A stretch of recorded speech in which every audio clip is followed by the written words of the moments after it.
All right, guys, what's up? Welcome back to another episode of the Kings of the Queen City podcast. This time around, this episode's not going to be too far after the last one you just listened to.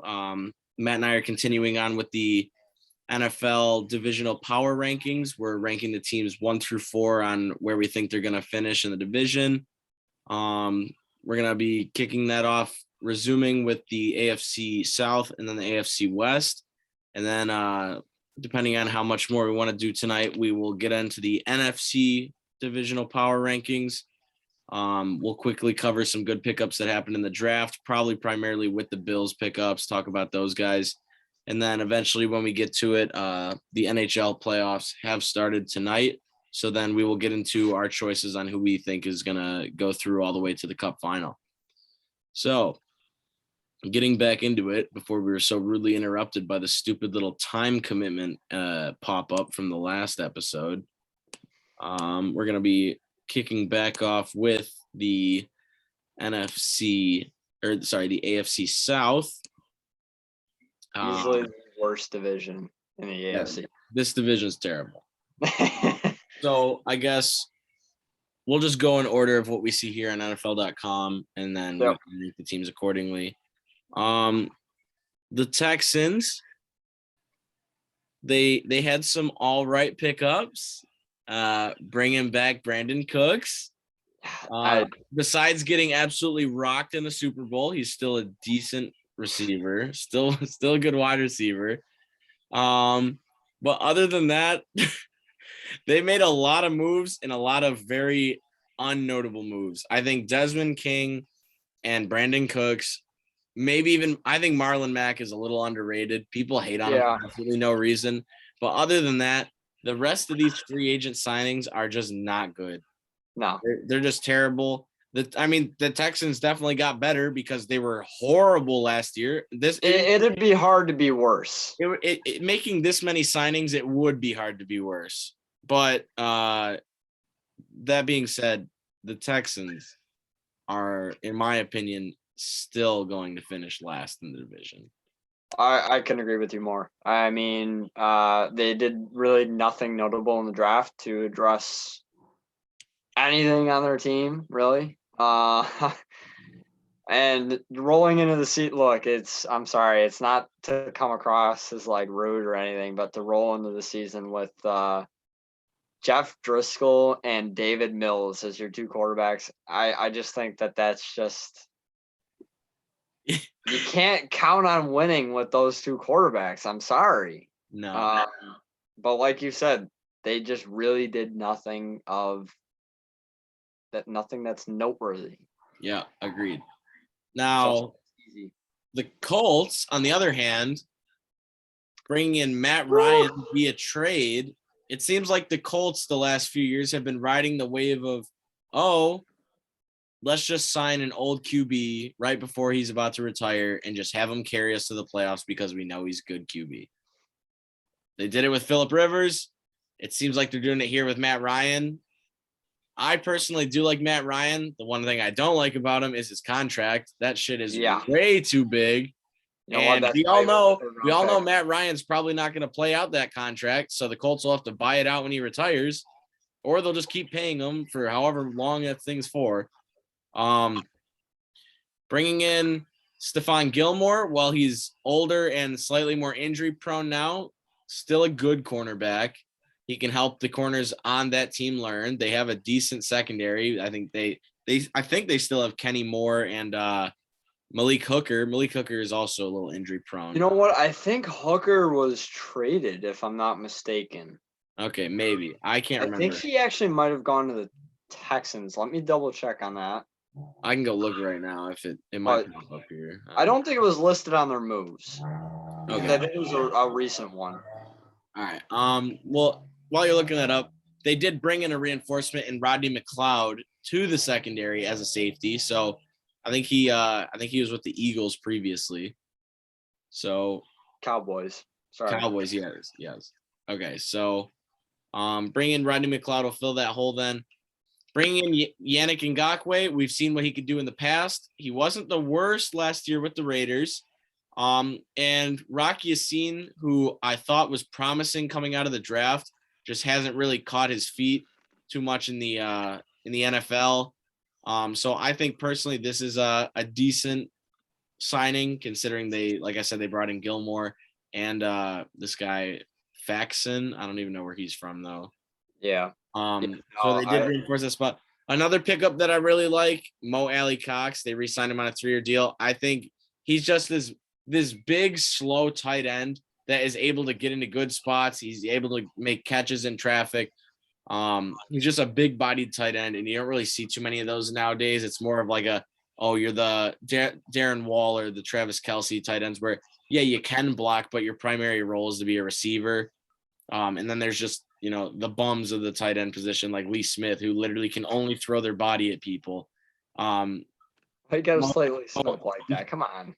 Hey, he's a good guy, but I mean, Ally Cox can do both, and he can do them in a way where he's been underrated for the last season or two.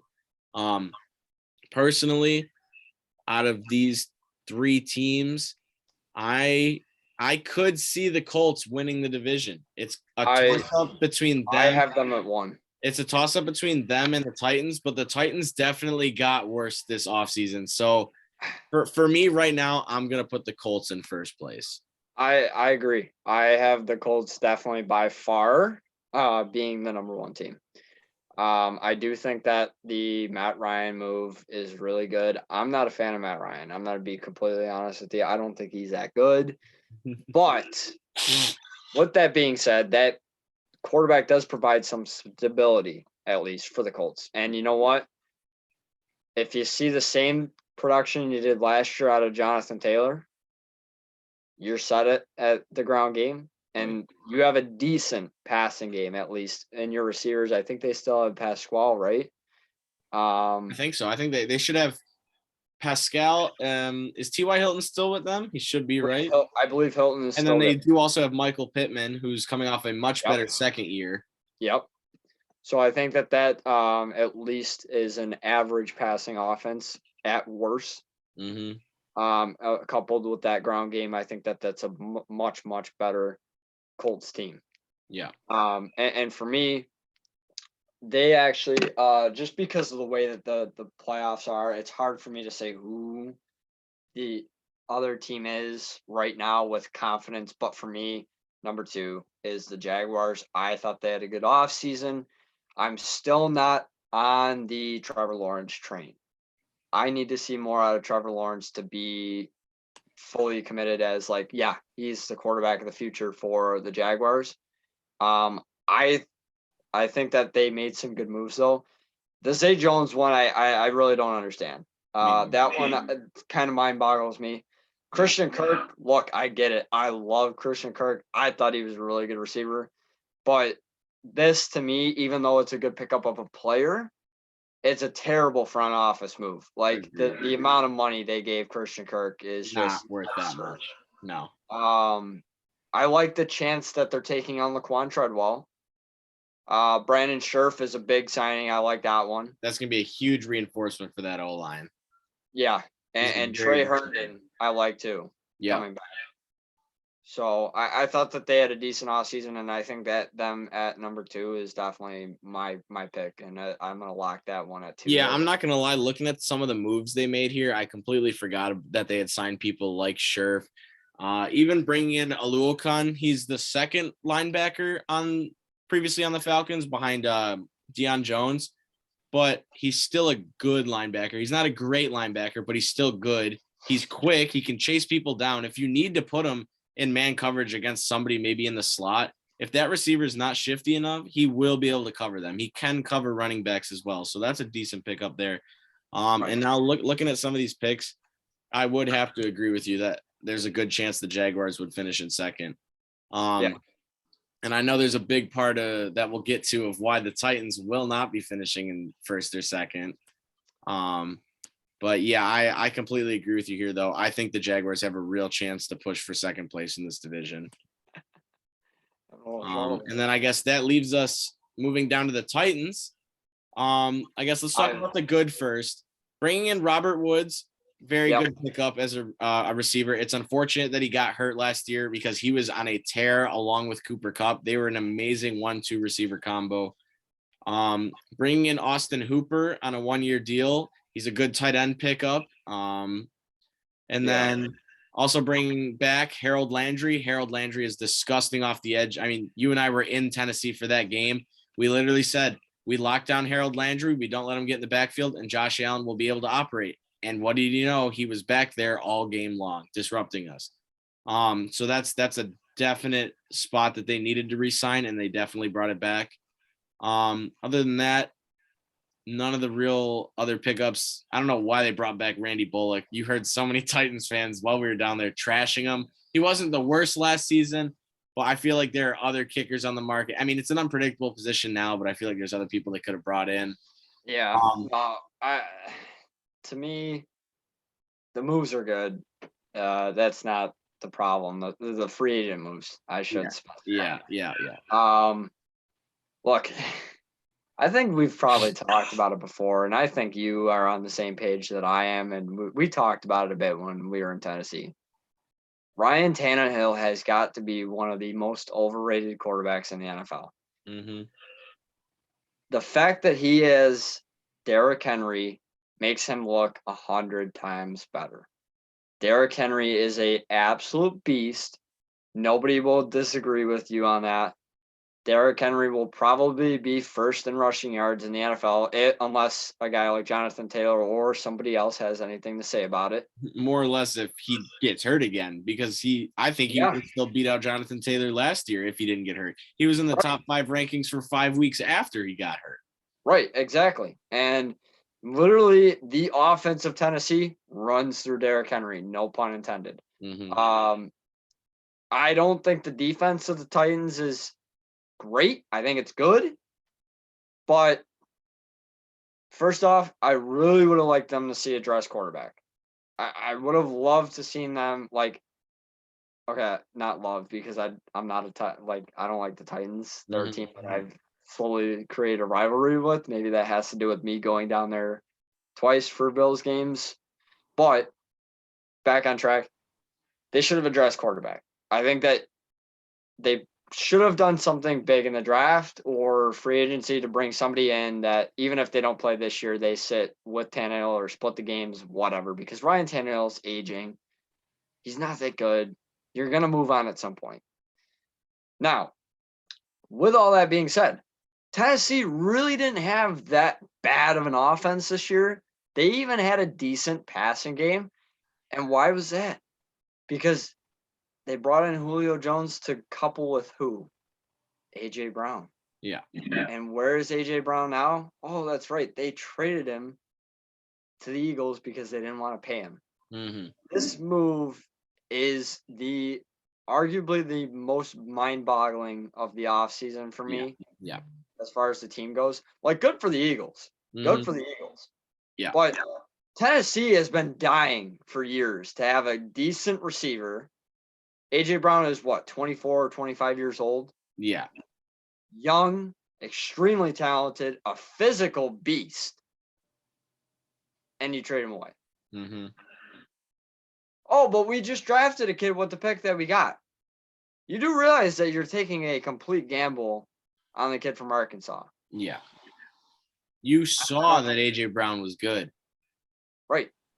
And the thing is, I understand they didn't want to give him money right now. But the thing is, you also need to be thinking about the future, right? Who else are they going to have to shell money out for? Because a lot of their core is aging. Yeah. You're not going to get big contracts again. Mm-hmm. Derrick Henry's locked up. You don't have to worry about paying him. I don't know. To me, this team, at the start, with A.J. Brown, even with Ryan Tannehill as the starting quarterback, for me, they would have been number 2 in this division. Yeah, they dropped to 3 just by that A.J. Brown trade. Yeah, and I mean, here's the thing too, right? I saw that trade happen, and like you said, they addressed the wide receiver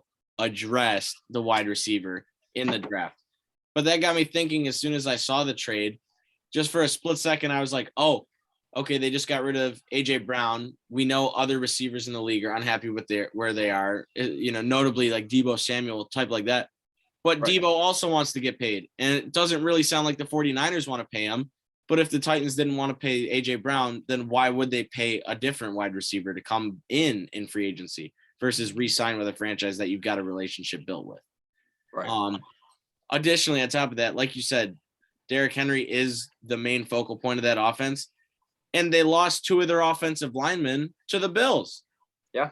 Bringing in Quessenberry and Roger Saffold, who I do like Roger Saffold. Quessenberry is a little more questionable for me, but I do like Roger Saffold a little bit. But I mean, to come back to the Titans, your main point of your offense is the run game, and you didn't even reinforce the O lineman that you lost. This says here they brought in one guy, Jamarco Jones. I don't even know who that is. Yeah. I've never heard of that guy. Yeah. So no, I agree. Aside from some of the re-signings that they made, along with Robert Woods, they just got worse. Nothing that they do made me think, okay, the Titans are going to be just as close to dominant as they were last season. No. So, yeah, I'm going to move that. Yeah, just so you guys know, we'll recap it at the end of each one here. So on our rankings, we have the Colts taking the South Division, definitely making the playoffs. The Jaguars would be the second team, so they would make the playoffs as well, most likely. The Titans in third and the Texans in fourth. And honestly, I'm going to be honest with you, Zach. I would have loved to put the Titans fourth, but it's hard to be worse than the Texans. It really is. It really is. All righty.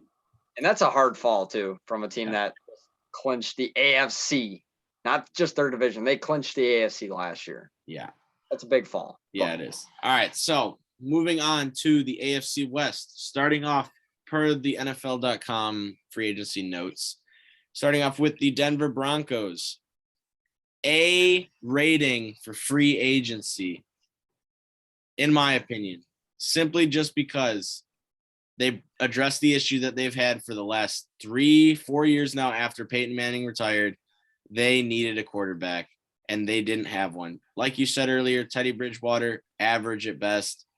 I do love to see him succeed, but he just doesn't play well enough to where you could rate him anything better than average. However, bringing in Russell Wilson, huge pickup. Yeah. They needed to address the issue at quarterback. They did it. They also signed Randy Gregory to a huge deal, which that kind of baffles me. I don't think he's worth that money. Not at all. I think he's decent, but he's had off the field issues since he came into the league. He's a little unpredictable. What's to say those issues might not happen again up here in Denver? Also, who was he about to re-sign with the Cowboys or something like that? He was about to sign with somebody right until he swerved them and said, nah, screw you. I'm not going there. I'm going to Denver instead. Yeah, something happened. And I don't remember who he was going to sign with, but then he just said, no, I'm going to flip the script here. I'm going somewhere else. And I'm pretty sure they hyped it up by saying like, oh, it was all down to a wording in the contract that wasn't to his liking or something like that. That just doesn't look good on you. I don't care how good of a player you are. When you are about to sign a deal, it's all been reported that you're signing with one team, and then out of nowhere, you back out of the deal just to go sign with another team. J.D. McKissick. Yeah, for real. They re-signed Kareem Jackson as well. I know he's older, but he is still a good safety. Him and Justin Simmons back there, I really like that combo at safety. They know each other's game well. They know how to protect the deep ball.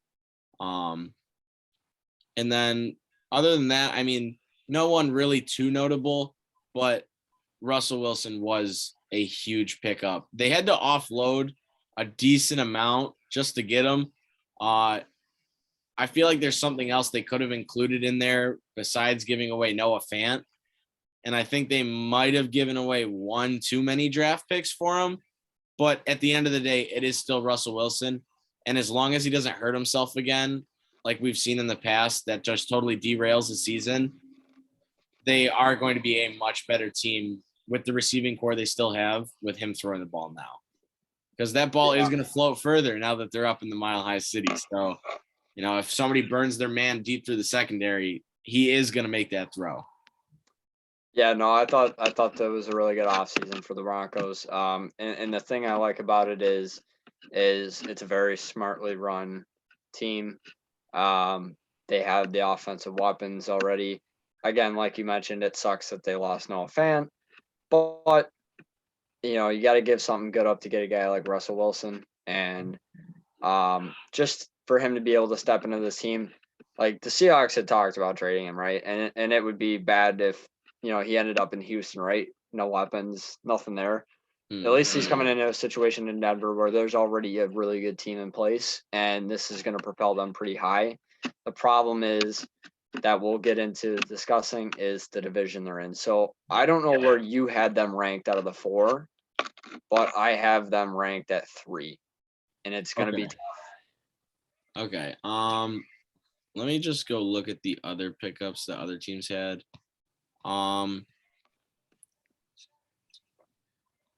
Yeah, I mean, honestly, I could see them at 3 as well. This, like we talked about in the episode before this is easily the hardest division to rank right now in the AFC West and maybe even in the NFL. I think. Yeah. I will say, I guess, just to debate, I think it's a toss-up between the 2 teams I have ranked for first and second, and the 2 teams I have ranked for third and fourth, because this division literally, in my opinion, could go any way that you could combo it right now. Aside from the Chiefs finishing last, the Chiefs are not going to finish last in this division. The thing is this division, like the records of these teams are going to be very, very similar. Yeah. It is going to come down to divisional matchups. How these teams do against each other will determine who finishes first, second, third, fourth. Yeah. So I guess I could tell you my 4 ratings right now, just so it makes it easier for discussion now. Yeah.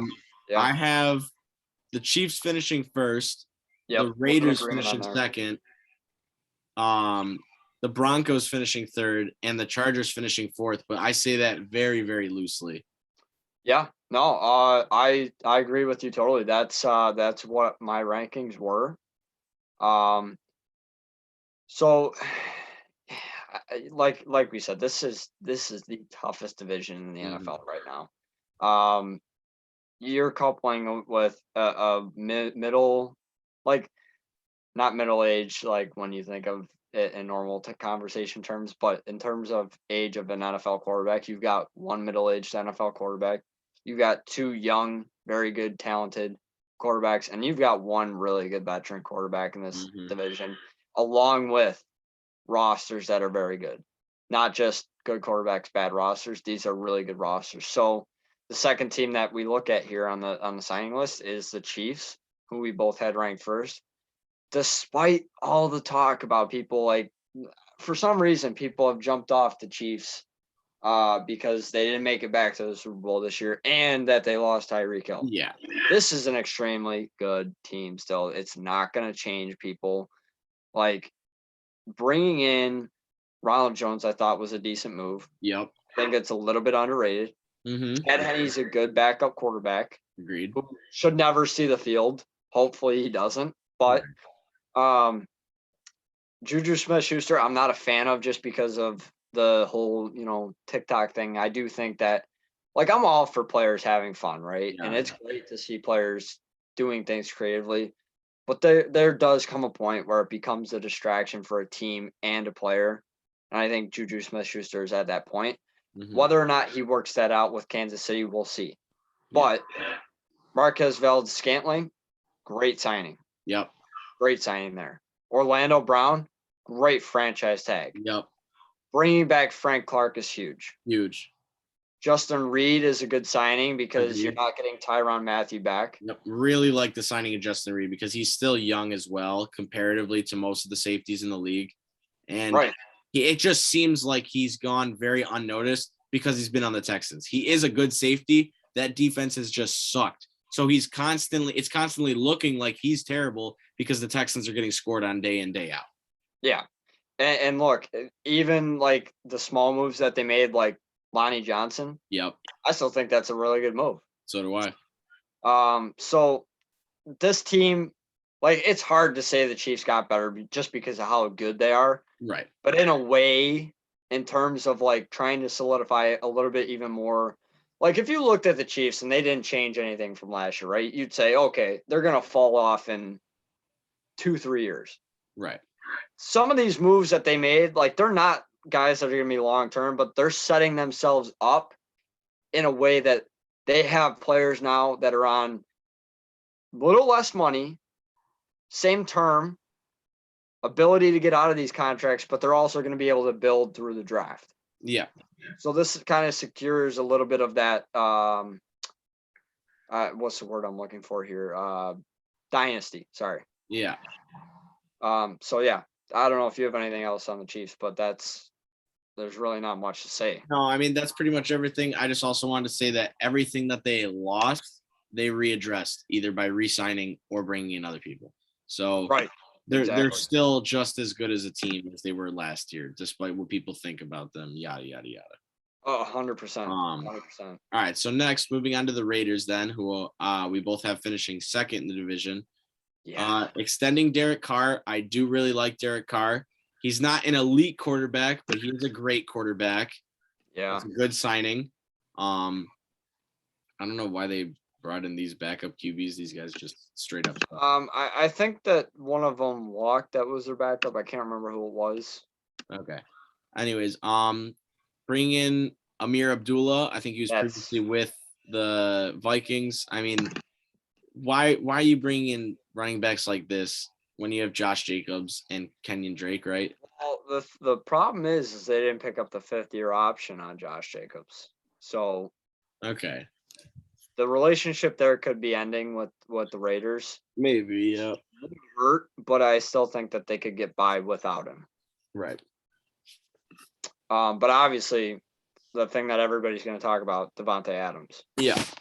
I mean, you gave up a lot in that. You gave up a first and a second round pick, but you locked up Devonta Adams for $141 million over 5 years.